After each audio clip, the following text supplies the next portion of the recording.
What's going on, everybody? America Football Network here with another video today. And today we're bringing you guys our Tennessee versus Alabama prediction. But before we get started, make sure you guys like and subscribe. Comment those thoughts and scores down below. We just shouted out our score prediction winners from last week's videos. So if you want that to be you, go ahead and drop a score prediction down in the comments. And if you are the closest, you will get a shout out on our videos next week. Also, make sure you check out the description for links to our shop, our podcast, our website, and our Patreon page, as well as our College Football Roundup channel. Or you can go to our channel homepage, and on the links tab, you can click on our link tree, which will bring you to all that stuff right there. It'll have it all on there for you. So make sure you guys check all that out. But let's go ahead and get started with today's video. So we got the Tennessee Volunteers versus the Alabama Crimson Tide.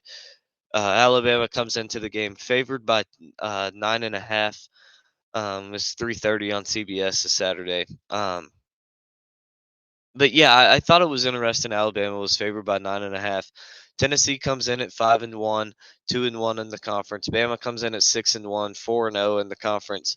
You look at Tennessee, who they've played and beat. They beat Virginia 49-13, beat Austin P 30-13, lost at Florida 29-16, beat UTSA 45-14, beat South Carolina 41-20, and beat Texas A&M 20-13. You look at Alabama coming into this one, like I mentioned, 6-1, 4-0 against Middle Tennessee State. Won that one 56-7 versus Texas, lost 34-24 at USF. Won 17-3, beat Ole Miss 24-10, beat Mississippi State on the road 40-17, beat A&M on the road 26-20, and beat Arkansas 24-21 at home this past weekend. But I thought it was interesting that they favored Alabama by 10 because you look at the last 2 weeks, these are two teams who are pretty similarly compared, I would say, to a team like Tennessee, um, as far as the kind of game they're going to give Alabama. They beat Arkansas by 3. They beat A&M by 6, a team who lost to Tennessee by just 7. So I thought that was a little bit interesting. I thought the line was going to be lower than that. I figured they would be higher on Tennessee. Um, which I don't think, I'm not saying the line is wrong necessarily, as we'll get to my score prediction, but I just figured that they would be a little bit more higher on Tennessee than what they are right now. But you look at some series history. Alabama leads the all-time series 58, 39, and 7. Tennessee hasn't won in Tuscaloosa since 2003. Tennessee won it last year, though. Beat Alabama last year at home 52-49 on the game-winning field goal at the end. They tore down the goalpost, threw them in the river, stormed the field, partied for 3 weeks over it. So it was a big deal when Tennessee won last year. Alabama hoping they can defend home field this week. Now let's get to our keys to the game for both of these teams. Number one for Tennessee is establish a run game.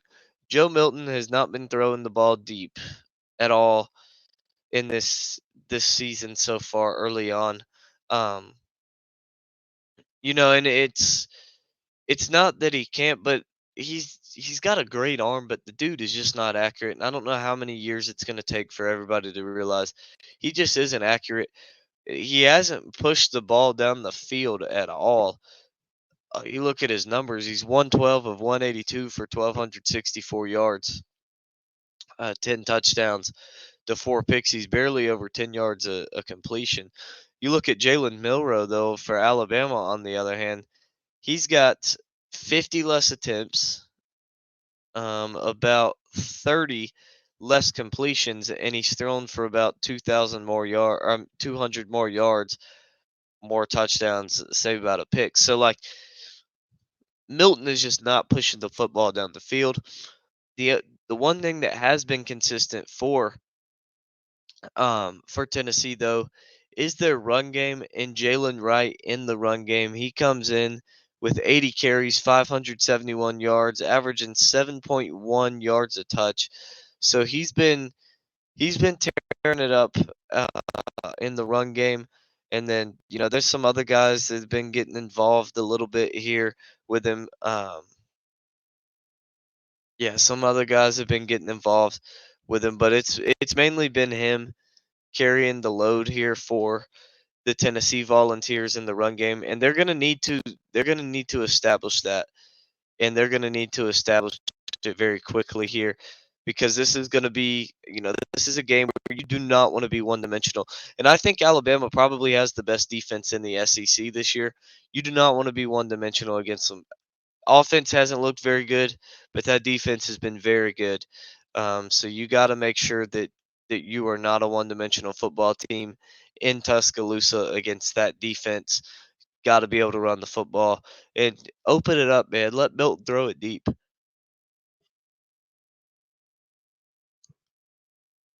Key number two for Tennessee: make Bama one-dimensional.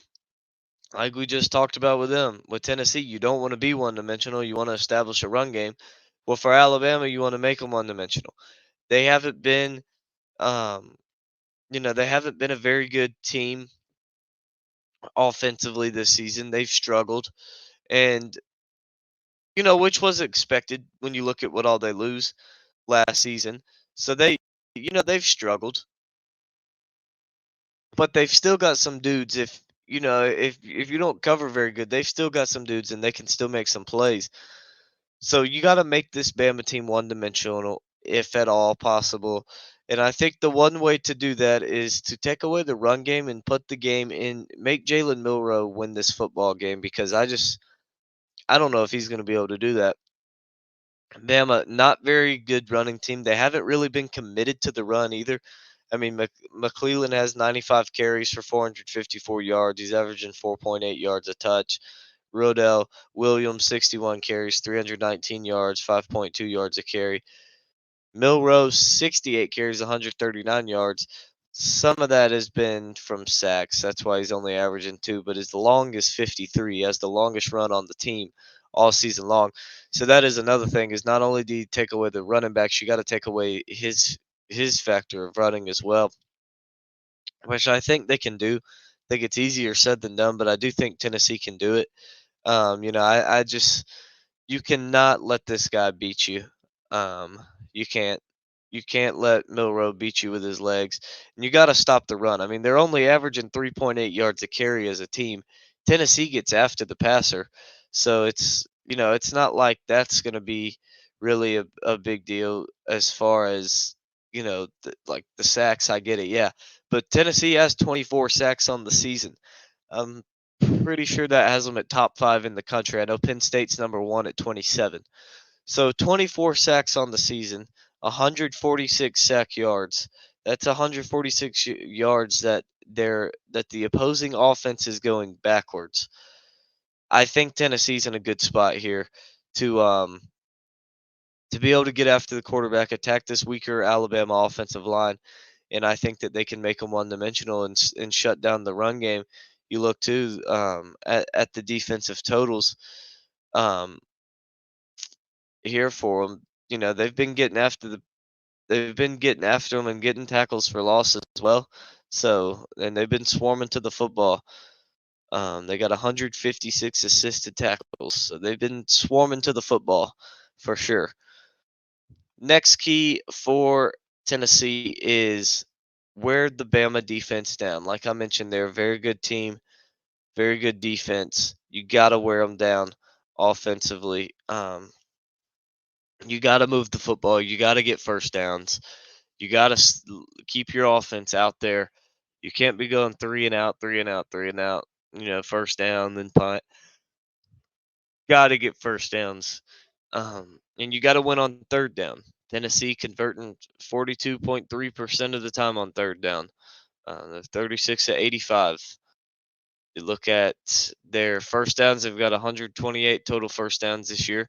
That's actually pretty good. That's pretty good. Um, they're going to have to do that. You look at their time of possession. They only average about 25 minutes time of possession. That means the other team's averaging about 35 minutes time of possession against them so far this year. So gotta you gotta win that time of possession. In my opinion, I think as you have the weaker defense, you need to let yours rest, keep theirs out there, tear them down. Um, and just continue to just wear them out. Run the football. You average 6 yards a carry on the ground this season. Run the football. You only average 6.8 yards per pass attempt, so that's not good at all from Milton. So I mean, you want to take some shots down the field for sure, but you really need to establish that run game back to the first key. Really move the football on this Bama team and just wear them out. Now, my keys for Alabama. Number one, stop the run game. We've already talked about that when you know how critical it is for either one of these teams to make another one dimensional. I think that's where the game's going to be won at is in the trenches, particularly in the run game for both teams. The run game and the run defense for both teams. Number two, be consistent on offense for Alabama. Again, let your defense rest. Move the football. You don't have to go down the field and put a touchdown up every single time, which it would be nice if they would, obviously, but you don't have to every single time. Um, just move the first down chains, 3, 4 drive, and just do that. They're converting on third down 44.0% of the time. So, a good conversion percentage there on third downs. Fourth downs are 50%, one or two. But you're averaging 9.5 yards per pass attempt. That's pretty good there. You look at the rush yards, you're averaging only 3.8 yards per rush attempt. So you got to find a way to get a running offense going, getting at least 5 yards, something like that. 5 yards a carry, 4.5 yards a carry. Because you look at Tennessee, they're gonna be hard to run the football on. They come in only allowing 105 rush yards a game. Same with you, Alabama. You both come in 105.3 for Bama, 105.2 for Tennessee. So you're gonna have to stop them on the run. Um, and you got the defense to do it, but they come in averaging 231 rush yards a game. Um, but you only average 148 and they only give up 105. So it's going to be they got a very good run defense. It's going to be tough for Bama to move the football through the ground. I think that they're going to, the short passing game is what's really going to help Alabama the best, and I think that's probably going to be the most effective way to move the football. Number three is pressure on Joe Milton. If you can stop the run game and you can get pressure on Joe Milton, you won the football game right there. That's all you need to do right there. Stop the run game, pressure on Joe Milton because he will fold under pressure. You look at you look at this Alabama team. 26 sacks on the season, number 2 in the country. All right, they've been absolutely lighting it up, getting into teams' backfields. You look at their interceptions. You also got to be aggressive on the football. 7 picks on the season. You have to be aggressive on the foot and go after the football against Milton because he will put the ball into jeopardy sometimes whenever he does go down the field. But whenever it's these short passes, you just got to contain them. You got to get pressure on them, make him uncomfortable, make him feel you, let him know you're there, and just make sure that you can get after him and put some pressure on him because he has some arm talent for sure. And if you just let him, he can stand back there in the pocket and just pick you apart. So you have got to make sure that you get after him and that you're getting after him and you're making him feel you, making him uncomfortable a little bit. As I just pulled up the team sacks rank, um, Alabama is, let me see here. Alabama's number 3 in the country with 26 sacks on the season. Tennessee, number 4 with 24 sacks on the season. You look at sacks per game. Penn State's number 1, but then Tennessee's number 3 at 4. Bama number 4 at 3.71. So, um, yeah, so they've been good there. both teams and getting after the quarterback. And that's, to me, that's what's going to happen in this game, is who can get the most on the quarterback, and who can stop the other team's run game. And I think if you can do those things, that you're in a pretty good shape. But now for the score prediction. So I've went a little bit back and forth on this game, not really between who's going to win, but if I think Bama covers or not. I think Alabama does win the football game, and I think that's, I mean, that's just a no-brainer pick. Yeah, Tennessee can upset them, but Alabama is definitely the pick if you're trying to pick the game. Um, so I went back and forth on if I thought they'd cover or not, and I finally decided on a score. I have Alabama winning this game 27-13. I have them covering the 9.5. I just think that, home field, Bama's defense, Bama's offense, I trust more. I think that Alabama is going to make the plays that they need to make. That crowd's going to be after them. The defense is going to set the offense up nicely, and Alabama's going to get a win at home over the Tennessee Volunteers. So 27-13, Alabama over Tennessee is my pick. Let me go your guys' pick down in the description, or excuse me, in the comments. Check out the description for the links to our podcast, website, Patreon page, and College Football Roundup channel. But that's going to wrap up today's video. Make sure you guys like and subscribe. Comment those thoughts and opinions down below. Help me hit that goal of 1,100 subs by the end of October. Appreciate all of you guys watching. Hope you enjoyed today's video, and we'll see you guys next time.